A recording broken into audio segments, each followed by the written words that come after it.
So today I want to answer one of the questions I get all the time, and it's should I rent or should I sell? Now, I want to cover these in a high level today, and I say that because there's no way to really get into those numbers without looking at your situation.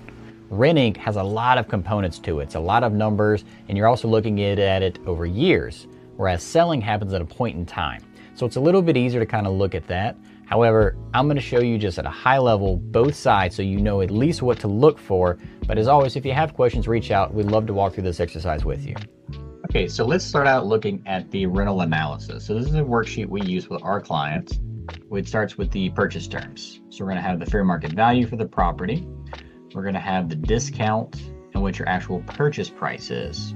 We're going to look at what you put down. So it's going to come up with the amount financed, your interest rate, closing cost as a percentage of it, any repairs you're going to need to make the property rent ready, as well as your mortgage details, such as if you're doing a 15, a 20, or a 30 year.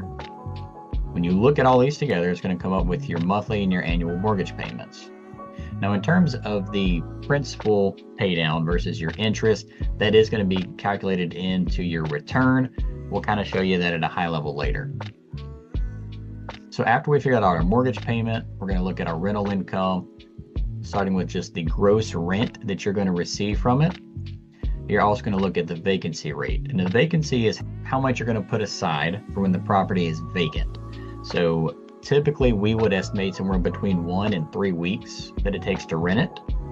Now our vacancy, we have many of our tenants going on their second and their third year, which reduces the vacancy rate, which increases the return on investment for our clients. So if you keep really good relationships with your tenants and they want to stay, it reduces your vacancy rate, keeps more money in your pocket. Okay, so next are the monthly expenses. Now these are not your mortgage payment, this is just your operating expenses.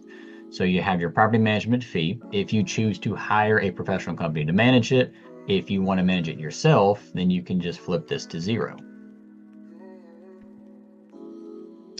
You'll have any leasing cost if you're, again, paying a professional company to lease it. Your maintenance reserve. Now, the maintenance reserve, it can fluctuate based on the type of property. Let's say you have an older property and you want to put more aside, or if you have a newer property and you're less concerned about the repairs, you can do a little bit less. But essentially, this is how much you're going to put away each month. That way, when something breaks, you have the cash and you're not coming out of pocket for it.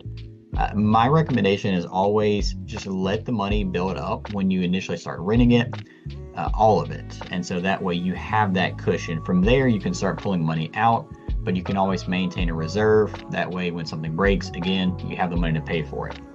You'll include your utilities, your property taxes, your insurance, your HOA. And most of my clients don't pay any utilities for the property. That's all on the tenant. However, we have it in here just in case you need it. So that's going to give you your total expenses. From there, we're going to look at our net rental income. That's what we calculated up here. That's our gross minus our vacancy. Our total expenses, and that's going to give us our net operating income. So that's not including the mortgage payment. That's just how much you're making on operating the rental. If you want to look at your actual net cash flow, that's going to be your net operating income minus your mortgage payment, giving you your net cash flow. This is typically where I'll stop at a simple level for most of my clients, just so they have an idea, at least what their cash flow is looking like. We can obviously keep expanding from here. And also for the purpose of today's video, this is really the most detail I'm going to get, because this is a pretty detailed worksheet. You can see we look at it over 15 years. We also have the ROI analysis tab that breaks it down by year. And so you can see many different metrics of what you want to look at. It can get really complicated. For this video, again, we're just going to look at this first tab. You'll also notice we have our annual growth assumptions. This is going to factor in to all of your annual rates over the next 15 years. Again, we're not going to break all that down. Just have an idea when you're looking at it, how much your monthly mortgage payment is going to be, what your income, your expenses are, and how much you'll cash flow each month. Okay, so next we're going to look at the estimated net sheet. So the net sheet is a lot simpler because it's just a point in time. You're not looking at it over 1 year or 15 or 30 years. You're going to look at your purchase price. Then you'll look at your selling costs. So these are all negotiable, obviously. And so you're going to want to estimate realistically what it's going to cost you to sell the property. From there, you'll look at your title fees, your prorated property taxes, your HOAs if you have them, and a mortgage payoff if you have one. These are obviously less negotiable. Once you have all your expenses, you'll total it up and you'll see what you're actually going to walk away with. Now, the tax implications are important to keep in mind here, and we obviously can't go into that in today's video because that's going to be very specific to your situation, but we encourage you to reach out to your CPA. We can help give you the right questions to ask for that.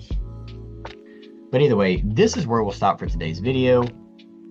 So typically, you want to just look at how much you're going to cash flow each month annually, what you're going to walk away with from the sale, and then it just may be a personal preference from there. If you'd rather have the cash now, selling may be better.